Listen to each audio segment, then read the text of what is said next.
The morning sun rose over Oakwood Heights, casting long shadows across the perfectly manicured lawns and the identical rows of houses that lined the street. The air smelled of freshly cut grass and faint traces of morning coffee from open windows. Birds chirped lazily, and a gentle breeze made the trees sway in rhythm with the neighborhood's calm, almost too perfect atmosphere. Everything about this neighborhood spoke of order, control, and the kind of harmony that comes from strict adherence to rules. Each house was painted in approved colors, each garden was meticulously maintained, and every mailbox matched the others down the block. Residents waved politely when neighbors passed by, and children played quietly in yards, watched over by the watchful eyes of homeowners who prided themselves on their community standards. At number 42. The house at the end of Maple Lane, a single wheelchair ramp led from the driveway to the front porch. It was sleek, functional, and carefully constructed to blend as much as possible with the house's exterior. Yet, in this neighborhood, perfection wasn't just about appearance, was about uniformity. Anything that deviated from the standard was noticed, criticized, and often punished. Inside the house, the homeowner, James, wheeled himself to the top of the ramp and paused, looking out over the street. After months of rehabilitation, this ramp was his lifeline, his freedom. Without it, he would be trapped inside his own home, unable to leave for work, for groceries, or even to enjoy the simple pleasure of walking or rolling down his quiet street. James had anticipated some resistance from the HOA when he proposed the ramp, but he hadn't expected the level of scrutiny that awaited him. For weeks, he had been careful. Every measurement was precise, every construction permit filed, and the ramp was built to the highest safety standards. It was as if he had done everything right, yet the sense of unease in the neighborhood told him this peace wouldn't last. As he ran his hand along the smooth metal railing, he thought about the countless neighbors who had silently endured the HOA's strict rules over the years. Everyone had a story of fines, of warnings, of letters, threatening lawsuits for minor infractions. Yet, here he was, determined to assert his right to accessibility, even if it meant standing up against an organization that had ruled the neighborhood for decades. The street remained calm for now, but James knew the storm was coming. He had felt it in the looks of passing neighbors, in the whispers behind closed doors, and, most ominously, in the thick official letters piling up on his porch. The ramp, a symbol of his independence, had already begun to stir conflict, and the HOA would not let it pass unnoticed. He took a deep breath and wheeled to the edge of the ramp, looking at the uniform houses on either side. It was quiet, almost serene, but James knew that in a place obsessed with appearances, even a small deviation could ignite a battle. The first confrontation had not yet arrived, but it was only a matter of time, and James was ready. The calm of Oakwood Heights shattered one Tuesday morning when two members of the HOA board showed up unannounced at James's front yard. They arrived in a black sedan, moving with the air of authority and entitlement that only long-held power can give. Clipboards in hand, they marched up the driveway, eyes fixed on the ramp as if it were a crime scene. "Mr. Collins," one of them barked, his tone sharp and accusatory. "We need to talk about this structure immediately." James wheeled himself forward slowly, greeting them with cautious composure. "This is my ramp," he said. "I built it for accessibility. It's safe, compliant, and necessary." The taller board member waved his clipboard as though it carried some magical authority. "Necessary? This is an eyesore, a violation of community standards, and it disrupts the uniform appearance of the neighborhood." James's hands tightened on the wheels of his chair. "It's not about appearances. I need this ramp to live independently. I followed all the proper procedures. What more do you want?" The shorter board member, a woman with a sharp bob haircut and a piercing glare, jotted notes furiously. "Procedures, you didn't get approval. Our rules are clear: no modifications can be made without board consent. And a ramp like this, completely unacceptable. They stepped closer, leaning over the ramp's edge, pointing and gesturing as if their mere fingers could dismantle it. The intensity in their eyes was unmistakable. They believed their role gave them the right to dictate every detail of every property. "This isn't fair," James said, his voice steady but firm. "I'm not asking for a favor. I'm exercising my right to accessibility. This ramp is critical for my daily life. Removing it would confine me to this house." The board members exchanged glances, the silent communication of people accustomed to control. "Rules are rules," the taller one said coldly, "and your ramp violates them. You have 14 days to remove it, or fines will begin to accrue $200 per day." James felt a rush of anger and disbelief. 14 days, $200 per day, for something that literally allowed him to live his life. "I will not remove it," he said firmly. "You are not above the law. The Americans with Disabilities Act protects my right to accessibility." The board members scoffed. "The ADA. That's a federal law, but here in Oakwood Heights, we have community standards. This is about property values, uniformity, and compliance with our rules." James took a deep breath. "Property values don't matter if people can't live freely. My life, my independence, and my rights matter far more than your notion of uniformity." They scribbled more notes, clearly irritated by his defiance. The shorter board member snapped her clipboard shut. "We'll be sending official notices. Consider this a warning." As they turned and walked back toward their car, James wheeled to the edge of the ramp and stared at it, feeling a mixture of pride and frustration. This small structure had become a symbol, a flashpoint for conflict between individual rights and institutional control. That night, letters arrived in the mailbox, formal and threatening. Each one spelled out fines, legalese, and the HOA's rigid insistence that the ramp be removed. The words were cold, impersonal, and designed to intimidate. But for James, they were also fuel a reminder that he was fighting not just for himself, but for the principle of dignity and independence. The conflict had begun in earnest. The ramp, once a simple tool for mobility, had become a battleground. Every glance from passing neighbors, every letter, and every visit from the board intensified the tension. James knew he had to prepare. Documentation, legal counsel, and community support would be essential. This wasn't just about a ramp anymore. It was about standing up to the system that sought to control and suppress him. And as he wheeled to the porch that evening, staring at the uniform rows of houses surrounding his own, he realized that this fight was only just beginning. The HOA had picked a fight with the wrong person. The weeks following the HOA confrontation were tense. James spent countless hours documenting every letter, every interaction, and every threat from the board. He photographed the ramp from every angle, logged each conversation, and kept a meticulous record of the HOA's harassment. But no matter how thorough he was, the mounting pressure threatened to wear him down. Then came the letter from their attorney, a thick envelope filled with legal jargon, fines, and veiled threats. They were suing him for violating community aesthetic standards and decreasing property values. The notice demanded the removal of the ramp immediately or face escalating penalties. James's heart sank for a moment, but he quickly regained focus.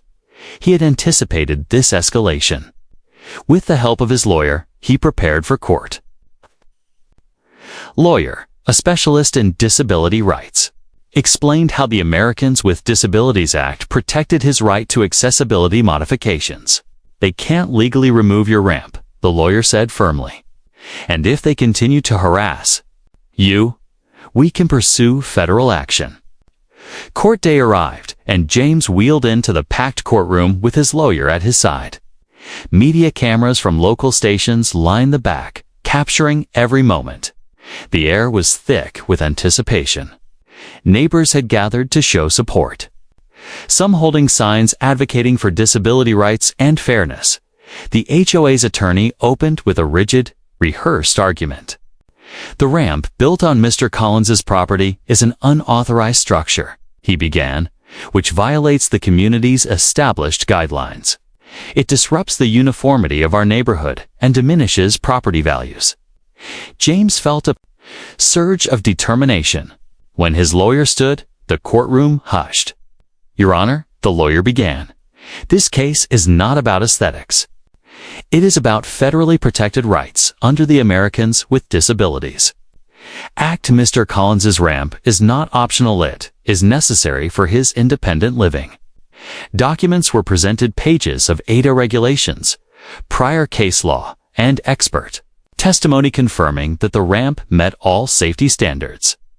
The lawyer's voice was calm but firm as he outlined how the HOA's actions constituted harassment and discrimination. At one point, the gavel slammed down sharply, punctuating the argument, and the judge's expression was unreadable. But as the proceedings continued, it became clear that the board's case was weak, hollow, and legally indefensible. Every claim about aesthetics and property values was dismissed by precedent and law. Witnesses from the neighborhood took the stand. Mrs. Thompson spoke about how the HOA had penalized her for building a small garden shed. Mr. Alvarez described the fines he had received over landscaping decisions. Each testimony painted a picture of a board that abused its authority and bullied residents over minor, often irrelevant issues. The tension in the room reached its peak when the judge leaned forward. Eyes on the HOA's legal team, the Americans with Disabilities Act is clear, the judge said, voice firm and unwavering. Mr. Collins has the right to build an accessible ramp. Any further attempts to remove it or impose fines are prohibited and will result in penalties under federal law. The gavel came down again, this time signaling not just a legal victory, but a moral one. James felt a weight lift from his shoulders. The ramp, which had become a symbol of conflict and perseverance, was legally protected. The courtroom erupted in whispers, some of relief, some of astonishment. The board members sat frozen, realizing their strategy had completely failed. Authority, so long exercised without challenge, had been nullified by law, evidence, and the courage of one determined resident. As James wheeled out of the courthouse later that day, he was greeted by neighbors cheering, some holding signs reading, "Justice for all and accessibility matters." Reporters clamored for interviews, and the story quickly gained attention on local and regional news. It was a turning point, not just for James, but for the entire neighborhood. The HOA had underestimated the power of law, community support, and a single individual's determination to protect his rights. For James, the ramp was more than a physical structure. It was a symbol of resilience, a testament to the fight for dignity and independence, and a reminder that even the most rigid institutions could be challenged when they overstepped their bounds. And as he wheeled down the ramp outside the courthouse, he felt a sense of triumph and justice he had never known. This was only the beginning of a larger movement to fight that would change the neighborhood forever. The days after the courtroom victory were surreal. James returned to his house on Maple Lane with a sense of triumph he had never expected to feel in his quiet suburban neighborhood. The ramp, once a source of conflict and anxiety, now stood as a symbol of resilience, rights, and community strength. Neighbors began stopping by, offering congratulations, sharing stories of their own struggles, expressing relief that someone had finally challenged the oppressive HOA. Mrs. Thompson brought freshly baked cookies, her hands shaking slightly with excitement. "You did what none of us had the courage to do," she said, smiling warmly. "Thank you for standing up for all of us." Mr. Alvarez rolled his truck down the driveway and leaned against it. "It's amazing to see someone fight back and actually win. I never thought the board would be held accountable, but you did it." Even younger families, who had once been intimidated into silence, gathered in small clusters along the sidewalk, nodding, clapping, and showing their support. James wheeled himself to the center of his driveway, taking it all in. The sun glinted off the polished metal rails of his ramp, highlighting the structure that had become so much more than just a way to enter his home. It had become a beacon of hope. Word spread quickly through the neighborhood. Media outlets covered the story extensively, showcasing Oakwood Heights as a community reclaiming its integrity. Interviews with residents highlighted the culture of intimidation that had persisted for years and celebrated James as the catalyst for change. The HOA, once a symbol of rigid control and fear, was now under scrutiny. Board members who had aggressively opposed James's ramp faced criticism, complaints, and investigations into their conduct. Meetings that had once been filled with silence and compliance were now buzzing with engaged, empowered homeowners demanding transparency, fairness, and respect for individual rights. James took a moment to pause at the top of his ramp, looking out at the street. Families waved from their porches. Children laughed as they played in their yards, and a newfound energy seemed to pulse through the neighborhood. He realized that his fight had not been solitary. It had inspired a wave of courage and awareness. The ramp, a simple structure by design, had sparked a transformation. Neighbors who had long been silenced by fear now spoke openly. Petitions for fair policies were drafted. Meetings were conducted with transparency. The community began to redefine itself not as a place governed by arbitrary rules and intimidation, but as a neighborhood where fairness, dignity, and rights were respected. James smiled. It was a genuine, unburdened smile that reflected months of struggle, frustration, and unwavering determination.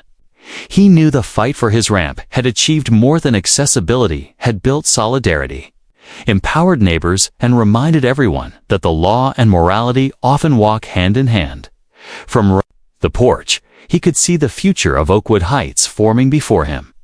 It was a place where voices mattered, where rules served the community rather than control it, and where even a single resident could spark meaningful change.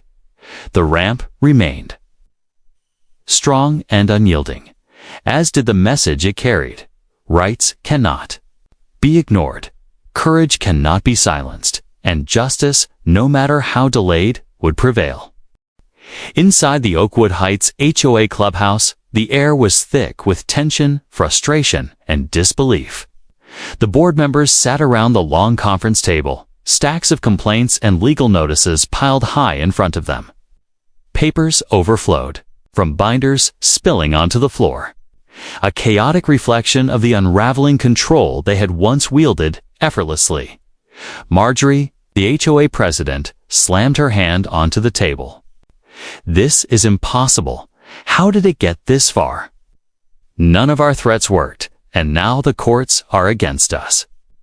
The other board members muttered among themselves, some nervously shuffling papers, others staring blankly at the walls as if answers would magically appear. The once untouchable authority they had enjoyed now felt fragile, undermined by a single resident who had dared to assert his rights. "I can't believe a ramp, a wheelchair ramp, it's caused this much chaos." One member whispered, "Almost two," himself shaking his head. The stacks of complaints told a story of collective defiance. Residents who had previously endured intimidation and silence were now speaking up, submitting grievances about unfair fines, arbitrary rules, and harassment. Each complaint represented a small act of courage, a refusal to accept the HOA's oppressive tactics. The board had underestimated the power of community solidarity, and now they were paying the price. Marjorie picked up a complaint and read it aloud, her voice shaky. The board attempted to remove a legally compliant accessibility ramp, which constitutes harassment and violates federal law. Immediate investigation and penalties are requested. Silence fell over the room. The weight of accountability settled on them. For years, they had operated as if their decisions were unchallengeable, their authority absolute. But now, The law and the community had spoken. Their arrogance had crumbled under scrutiny, and their frustration was palpable. One board member muttered bitterly, "We thought we could control everything, enforce every rule." But one person stood up, and suddenly the whole neighborhood sees what we've been doing. Another added, "It's not just the ramp. Everyone is submitting complaints." They're finally documenting all the fines, the harassment, the intimidation. We can't ignore it anymore. The room fell into tense quiet, the board members realizing that their days of unchecked authority were over. Their attempts at intimidation, manipulation, and control had not only failed, they had backfired spectacularly. The law was on James's side, the community was united, and every effort to maintain dominance had turned into a testament to their own incompetence. Marjorie buried her face in her hands, muttering under her breath. The piles of complaints were a visual representation of Carmel, the cumulative weight of years of misuse of power, now delivered directly to them. They had created a system designed to enforce fear, but fear had lost its grip. Justice, persistence, and courage had prevailed. Meanwhile, outside the clubhouse, James wheeled down his ramp, smiling in the sunlight. Neighbors waved from their lawns, children played, and families gathered to celebrate the newfound sense of fairness in their community. The ramp, once a point of conflict, had become a symbol of empowerment, unity, and victory. The HOA's failed attempts and the subsequent legal and communal repercussions served as a lesson. Oppressive authority can only hold for so long. When confronted with truth, determination, and solidarity, even the most rigid systems must bend or break. Inside the meeting room, the board members could only sit in stunned silence, staring at the piles of complaints, realizing too late that the real power in a community does not lie in fear or intimidation, but in law, fairness, and the collective voice of its residents. The ramp remained.